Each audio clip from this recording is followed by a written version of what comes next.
നാമത്തിൽ മഹത്വം ഉണ്ടായിരിക്കട്ടെ. ഞാൻ ആലൻ എബ്രഹാം തോമസ്. ഞാൻ ഇമ്മാനുവൽ മാർത്തോമ ചർച്ച് പരുത്തിപ്പാറയുടെ ജ്യേഷ്ഠ വിദ്യാർത്ഥിയാണ്. ഇന്നത്തെ സുവർണവാക്യം സദൃശ്യവാക്യങ്ങൾ 16-ാം അധ്യായം 14-ാം വാക്യം.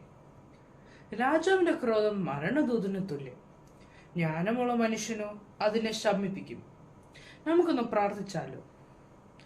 ഞങ്ങളെ അതിവാത്സല്യമായി സ്നേഹിക്കുന്ന ഞങ്ങളുടെ പൊന്നു പിതാവേ, നീതിയും വിവേകവും നിറഞ്ഞ ഒരു ജീവിതം നമ്മളെ നയിക്കാൻ സഹായിക്കണമേ.